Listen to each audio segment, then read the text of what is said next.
Hello, everyone, and welcome back to another episode of Elevate with C&M Coaching. My name's Maggie. Thank you so much for joining us here today. Today's topic is something that is very frustrating for us as trainers, but also can be very frustrating for owners or managers as well, and that is dealing with staff that doesn't want to participate in training. And I know how frustrating this can be because as a trainer and someone who's been training for over 12 years and of course owns a training company, I have dealt with this issue before. For us as coaches, when we spend our whole day listening to voice inflection and listening for vocal cues, it is very easy for us to pick up on when the person we're training isn't listening, isn't paying attention, is disengaged, doesn't believe in the material. And I think sometimes they try to hide it, but it doesn't work. We know.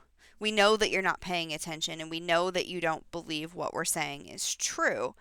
So there's a couple of different reasons this happens. I mean, the first reason is, of course, ego, which is probably the stupidest reason, to be honest with you, because there isn't anybody that knows everything.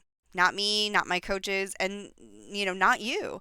That's why we learn. That's why we strive to improve. That's why we read. That's why we listen to podcasts. That's why we watch interviews and go to conventions and take classes and, read articles from leading industry experts. That's why we're in 20 groups or performance groups, because we want to learn and be better. And if you have someone on your team that doesn't want to do those things and doesn't want to invest in themselves, then I would be very concerned about having that person on your team, because there isn't anybody that knows everything. You may be a salesperson or a collector, and you may be the best in your business. You may be the top seller at your store or the top collector at your store or the best manager in the world. But if you do not want to help your team succeed by investing in training and helping them invest in themselves by supporting training, then how good are you really? Imagine if doctors didn't have to do continuing education. Imagine if you could graduate from medical school in 1975 and never have to take another class again. And you think you've learned everything you needed to know in medical school in 1975. How many things have changed in the medical profession since 1975? And the same applies to phone training. We are constantly adapting, and I am trying to learn so that I can perfect and update the scripts to make sure that everything that we're teaching you is next level. That's what we're about. But imagine if doctors felt the same way. Oh, I already know everything. I don't need to learn anymore. I'm the #1 doctor in my state. I know everything. Oh, there's a new type of surgery that makes recovery time quicker? I don't need to learn that. I learned how to do surgery 47 years ago. I'm fine with the way I do things. Would you want to go to that doctor? Sometimes these people that are like this, that are on our team, just need a little bit of redirection and need some guidance and need a little bit of support. And if you provide that and they're still not willing to jump on board, then maybe they shouldn't be there anymore. That might be a hard reality, might be tough to swallow, but it is true. I am 100% behind my team when they decide they want to learn something new. Let me give you an example. I very recently hired another coaching assistant. Now, a coaching assistant, their job is to log into the different call tracking platforms for our clients and download viable calls, whether that be sales, collection, service, receptionist, whatever. It's her job to find a good call that matches a set criteria and then send it off to the coach. Well, a couple of her accounts, they were Spanish accounts, and she says, I don't speak Spanish. I really want to do well for my team. I want to be able to help pull some of these calls and understand what they're saying. So she started taking Spanish classes.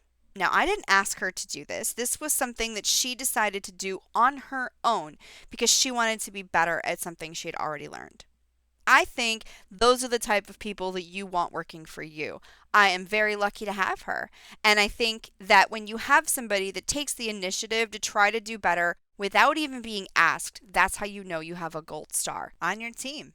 And you should feel lucky. And the same thing should apply to managers or sales staff or collection staff or receptionists. If you come to them and say, we have training, we are going to invest in you. We are going to invest in this training so that we can help grow our company and perfect our level of customer service. And they say to you, this doesn't make any sense. I don't want to do this. I already know what I'm doing. that is a red flag. Now, the other reason that sometimes this happens is because people are scared. They're afraid to learn something new, and they're also afraid to fail. But if you don't fail, how will you ever learn anything? There was very recently an issue that a coach and I were dealing with where we had just finished training a manager, and their first call out of the gate was an F. Now, that's going to happen. There are going to be phone calls. Even our top performer here at C&M Coaching, our top client, our top salesperson, even they will fail a call once in a while. The difference is a person who tried and failed and a person who put no effort into it and failed. Those are two very different things. If you try and you fail, then you put effort in and you will learn something from it. If you didn't try and you failed, then that's on you. That is your lack of effort, and you need to take responsibility for that F. So they are two very different Fs. Same letter grade, but two different grades. If you don't have bad calls coached and you don't receive training on that material, how do you plan to improve upon it down the road in the future? There has to be give and take. You have to be able to take those failures and learn from them. Otherwise, you're going to be stagnant. Now, I also think that, that fear can totally be calmed if you speak to your coach. If you're someone on our training program and you feel like you're struggling, reach out to your coach. She is your biggest, or he is your biggest fan. They are there for you. They want to help. They don't want to see you fail. They want to see you do better. But in the off chance that you're someone that scores A's and does really well on our program and you get an F, that's the call you want to hear. That's the one that's going to take you to the next level and teach you how to handle that issue in the future. That's what training is about. Making sure that you have the tools that you need to be successful on a variety of different types of calls, that you learn how to stay in control of a conversation and overcome an objection and handle that phone call to the best of your ability. Not every phone call is going to end in an appointment or end with an application. We know that. That's why we develop a path and a plan for you to be able to get where you need to go in that call, even if it ends up being unsuccessful for you. I thought something that was kind of very fitting and that at this point pertains to this topic is there's a Facebook group full of buy here, pay here stores and experts in the field, and I belong to this group, and I have a couple clients in there as well. And I had posted a comment on a post that Amanda Sanchez, if you don't know her, she is a fabulous accountant, her and her husband Hugo, but she had a post on there and I had kind of commented back, and one of my clients responded to one of my comments and said, when my salespeople or collectors don't agree with your scripts, I tell them once they establish and maintain a successful call coaching company that I will be happy to take their suggestions.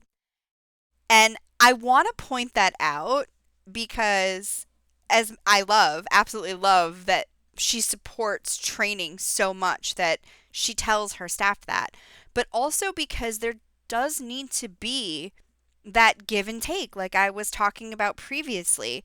She doesn't get training for free. She pays for it. And she pays for it because it works and because her team will be successful. She wouldn't say that if she didn't believe in what we were training, if she didn't believe in the process, and if she didn't stand by the process. And she has invested in her team and continues to invest in her team. And she is one of the best teams that there is. In fact, I just looked at her outbound reports, and her team has a 100% appointment set ratio on outbound calls for the last quarter. So, that tells you something. Because we've done so much training with her team and we continue to train them. And when they have a hard time with something, she's supportive. She'll reach out to us if she has got questions about the way something was scored or coached.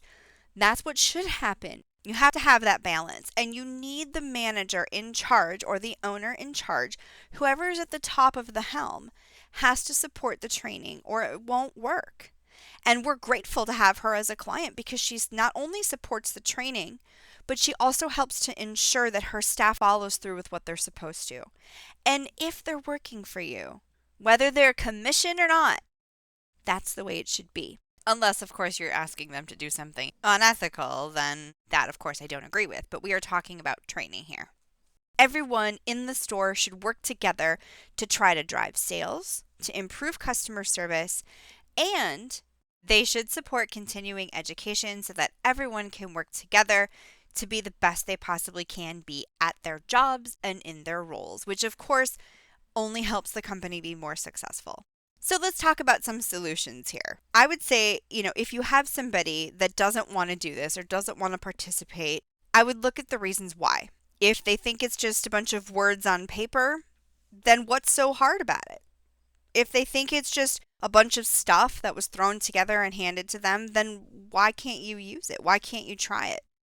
If it's a matter of them thinking it's not going to work, then I challenge you to prove me wrong, because I know 110% that it does work, because we've trained thousands of people how to successfully handle sales calls. You've heard sales calls on this podcast, collections calls on this podcast, good ones and bad ones. There is a difference in how many cars you're going to sell and how much money you're going to collect when you are comparing trained people to untrained people. That is just a fact.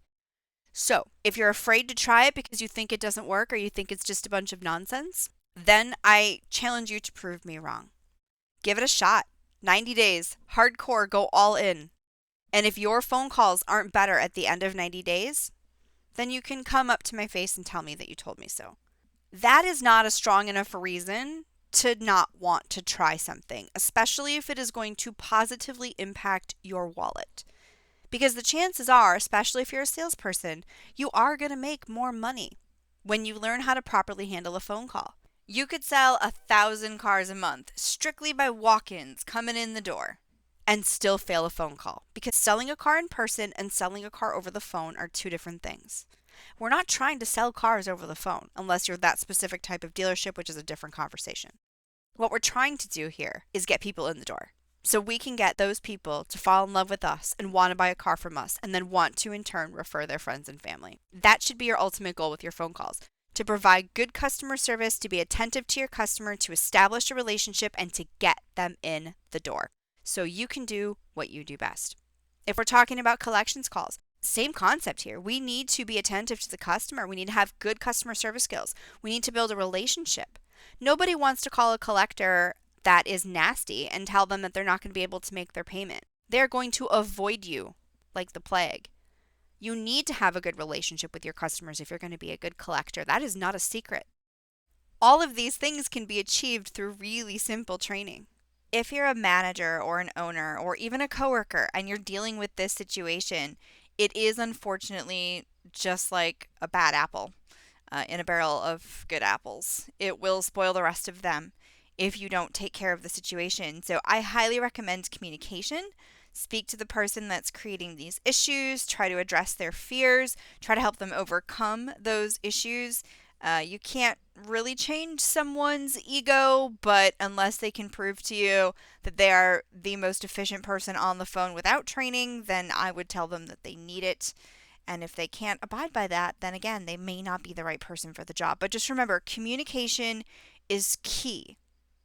And you will not shrivel up from training. There is nothing bad that is going to happen to you if you just accept training.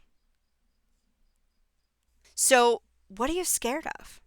If you haven't taken the opportunity to try to actually give it 110%, then you really don't have any business saying it doesn't work. Unless you've actually tried, you have no way of knowing if you're going to succeed or not. And again, this is not rocket science. It's very simple, basic customer psychology. Voice inflection, rapport building, simple concepts here, at least that we train on, that we are talking about. What are you scared of? There is nothing to be afraid of, especially if you think they're just words on paper. Thank you so much for joining us here on this episode of Elevate with C&M Coaching. We'll be back again with another hot topic, probably going to do that perfect collections call so that you guys can hear that example. If you guys have any questions or you have any topics you want me to talk about, you can always send me an email, maggie@cnmcoaching.com, or you can find us on Facebook, C&M Coaching. And I really appreciate everyone being here today. Don't forget, we are still offering hosted chat. You can find out more information by going to www.chat-more.com. See you next week. Have a great day.